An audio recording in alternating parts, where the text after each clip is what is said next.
Well, let's stay break here on Arise News, and it's time for the press preview. First, look at our sister publication, This Day newspapers. Let's see what it is saying this morning.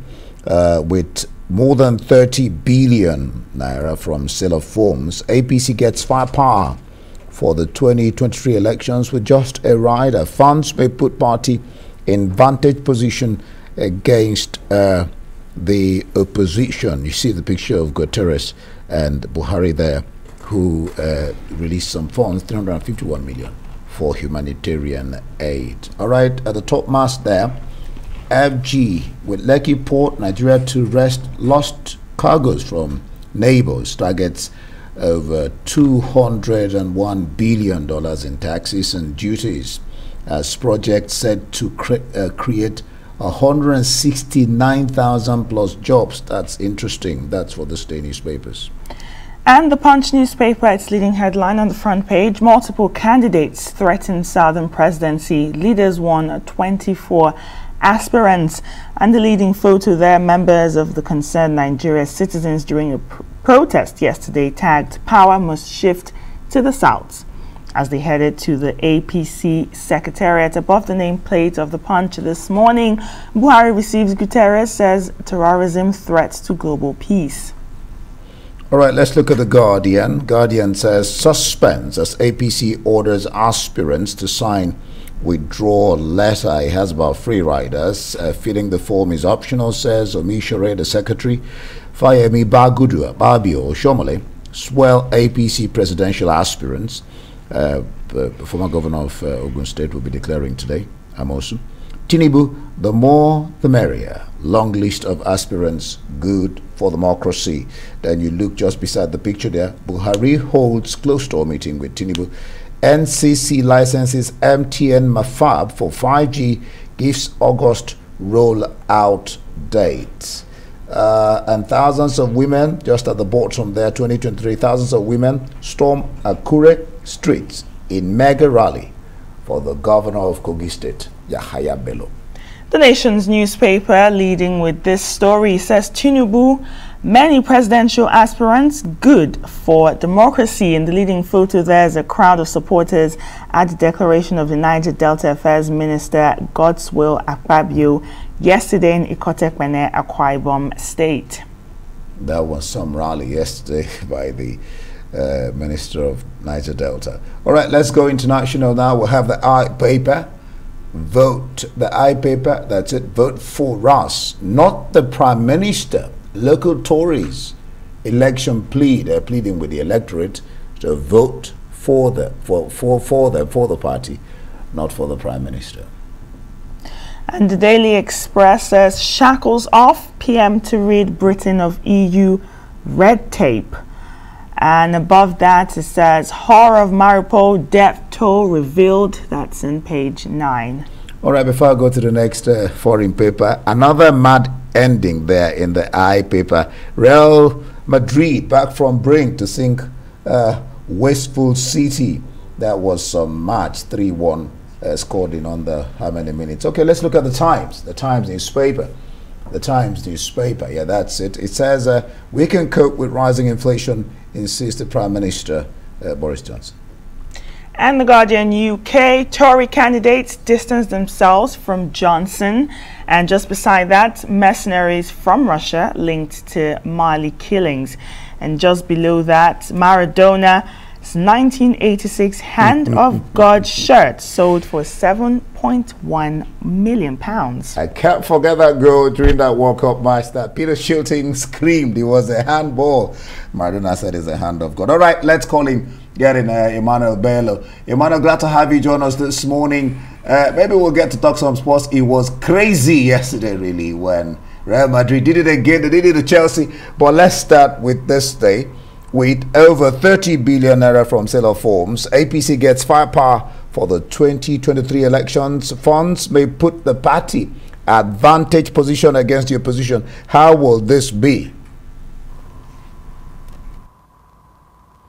Well, good morning. You're excited about last night's match, and the APC is also excited this morning with this story that this day is done. It's exclusive is a sort of story that, you know, goes to the heart of the matter. It's not what you find on the press release, because the APC is not telling us how much it's got in sales form, but this is good journalism, good reporting, to get to the back of the story and to report those things that are not in the public domain. Of course, a lot of Nigerians have worried about those forms, from the cost of those forms, the number of people buying them, but now this day is doing the tallying, is doing the arithmetic, the maths of it all, and doing the calculations that a lot of would have captured the attention of many Nigerians. And look at the amount we're talking about. So we're talking about billions of naira to be raked in. There's a lot of money. I suspect that it's even going to be more than this at the end of the day, but it's a beautiful story and gives us an outlook of what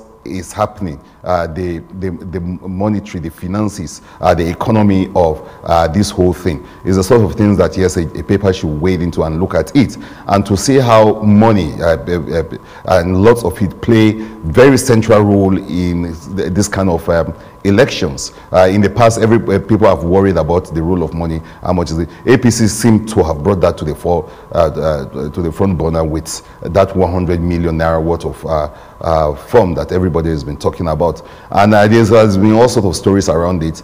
People have asked questions like, how are these people even getting 100 million? You and I cannot even begin to think of those kind of amounts now. But how are they getting it in this horrible economy? What are they doing to get the money? Who is buying for them? Some have said it's their friends that are buying them. The least from there is 2 million. That's a lot of money too still. And we see them doing all sorts of things, raising money, going to friends, even borrowing. APC, for instance, extending the time of buying this phone because some of the aspirants said, look, we cannot just come up with these monies for now. You have to give us time. So it's time for fundraising, and some of them cap in hand, asking friends, soliciting for funds just to buy this very, very expensive phone. And in this story now, we're getting an idea of how much APC is making. Like they were saying in local parlance, market is moving. The APC is really raking in a lot of money. But the story did not stop at that. It's saying that that has an implication even for the elections coming. It shows that APC has enough money now. And you know that in most of these kind of elections, the more money you get, the more fund you can raise, the better your chances. And that's what it is the story is pointing at. Look, it's APC, if not anything, even if it cannot go into this election with records, it's going to eat with good money, and that might be a game changer in the long run, because plenty money will suggest that it's able to, you know, pay for ads, for campaigns, and reach out to so many voters out there. So yes, it's not just about raking in the money, but the implication that it will be. It's a good story, and it's one that we should be watching to see what the PDP, how PDP will react to those amounts of money. Definitely, Manuel. Another issue, Guardian newspaper is taking a look at the APC's form as well. It says, suspense as APC orders aspirants to sign a withdrawal letter. Now, this withdrawal letter is tagged Form 18 and it's attached to the express of interest and nomination form. It says, I hereby voluntarily withdraw my candidacy from the contest. My withdrawal is in the best interest of our great party, the All Progressives Congress. And it's been gathered that some aspirants are not comfortable with this Form 18, and some of them have even engaged their legal offices to interpret and explain the implications of what this form means. Yeah, you know, it's actually disturbing, and especially for those who have to buy these forms at that amount, and then there's a form there. It's called Form 8, where you're supposed to sign that you've withdrawn from the race. It's quite it's funny, and it's yes, it's troubling for those who are in the race. It means you have actually left, or you've resigned even before the contest begins. But then the party is explaining it that, well, there are three methods to running for this. They are trying to adopt three methods, either the direct, the indirect, and the consensus. But you can see the concern of the aspirant saying that, look, it appears the party is actually trying to use this to force some form of consensus arrangement around the issue of nomination or who becomes the party flag bearer. So they are not taking it. If you were the one, it's difficult to take it. But then the party too is explaining that it's optional. But again, they say the devil is in the details. The fact that you even have that form at all there, waiting to be signed or to be signed by the aspirant. I suspect that at the end of the day, almost everybody will be forced to sign. Of course, they are saying that it's optional now. But if I know how these things work, they might just really force people to sign this. It means you have actually withdrawn even before the contest begun. Remember that there's been fears that the APC is not very clear about what method it's going to adopt. And then tied to the story of zoning and to all the agitation going on, we saw many of them yesterday with protests that the parties should zone the positions to the south. If you're going to have a consensus arrangement, that might greatly affect whatever plans other aspirants are having from across the divide. Quite interesting things playing out. Maybe APC is being wise, so nobody won't take them to court, so that they have a smooth sail. So you could say they're being wise there. Well, let's look at the Punch. Multiple candidates threaten Southern presidency. Leaders won the 24 aspirants, and maybe I just read one or two of the riders there. Southwest APC leaders Ohaneze meet with aspirants to canvass consensus. That's what it is saying there. Pro-zoning protesters, you can see it there. Power must shift to the south. APC, please note concern. This word must in a democracy. Should it even arise? And then what do you make of all the southern candidates? I was thinking something yesterday, I don't know how you want to look at it. Maybe that some of the candidates, when they pull out, they bring their delegates and give to the person they're supporting. How do you look at all that?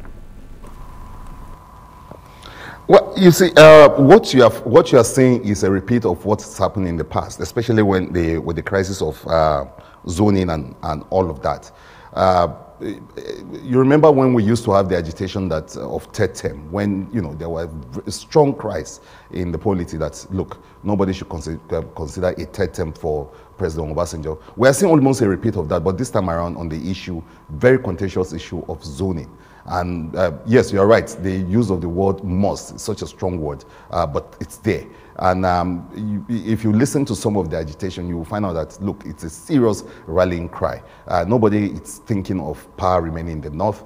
No one wants that to happen, especially among those who are agitating. And so you see a lot of, emotion build up around there. So some of these strong words like must. The other day they said, if you bury zoning, you are burying Nigeria. If you forget zoning, you forget. So they're using the strongest term possible. Some people call it a continuation of the third term agenda that we used to have. And so you have all those agitation going on, and almost every day, if you notice, the voice is getting louder. People are talking about it again and again and again.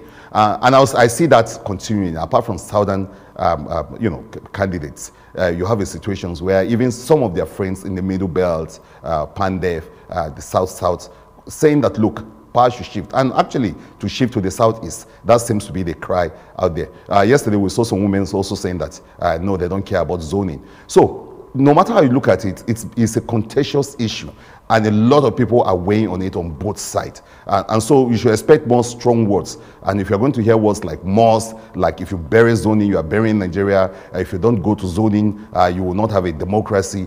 In the midst of all that, you have Tinubu saying that the more the merrier. Though some people are saying that more southern candidates in this race spell a doom for the issue of zoning, because if you have more of them running, it means that you are actually truncating the chances of coming together, forming a consensus, putting up a front, and confronting the monster of the north, because it's now clearly a case of the north versus the south. The north wanting to retain the power, and the south saying that no, we must pull it. So the contest is on. The stage is set for a showdown It's interesting how this is going to play out. But players on both sides are pulling. On the north side, you have people like Ango Abdullahi saying things like, look, we are not ready to relinquish power and that we can keep power. Some are doing the arithmetic that the north has not actually stayed on as long as the south. And so it has to finish its remaining quota. But that is an argument that a lot of people can take. They say, look, even the optics suggests that for 8 years, you had a President Buhari from the north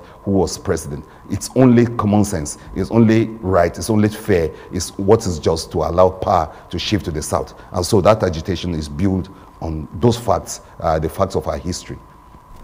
Emmanuel Bello, quickly, The Guardian UK is reporting a story about Diego Maradona's Hand of God shirt, now being sold for £7.1 million. What's your take on that? Are you interested? Indeed, too. Are you interested in that shirt? I will get it. Will contribute for me. I don't know. I mean, if not for the price, I'll actually get it for you. But yes, it's interesting. And for those of us who were here in '86, we remember the hand of God, the Maradona hand of God, and of course, our own President Buhari got to be called. Exactly. So he got to be called Maradona. Maradona name became synonymous with, trying to cut corners, trying to do things. But then he won that, and he said it's with the hand of God. A piece of history jotting back many years, and of course the finances around the history of such antique. 7.1. That's a big money. Football. Thank you so much, Manabula, there for the press preview.